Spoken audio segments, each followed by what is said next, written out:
मित्रांनो, लाडकी बहीण योजनेच्या सर्व लाभार्थी महिलांकरिता एक अत्यंत महत्त्वाची आणि मोठी आनंदाची बातमी पुढे आलेली आहे। महाराष्ट्र राज्य शासनाने लाडकी बहीण योजनेसाठी तब्बल 1400 कोटींची तरतूद केलेली आहे।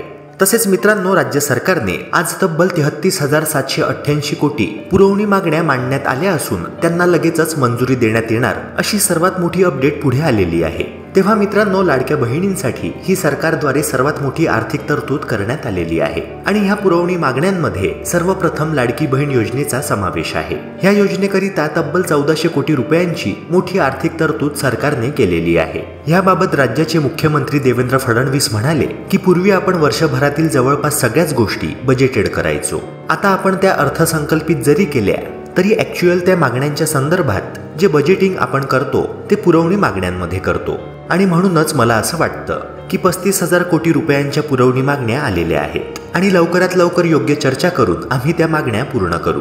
तेव्हा मित्रांनो, आता लवकरच लाडक्या बहिणींना योजनेचा पुढील हप्ता मिळण्याचा मार्ग मोकळा झालेला आहे।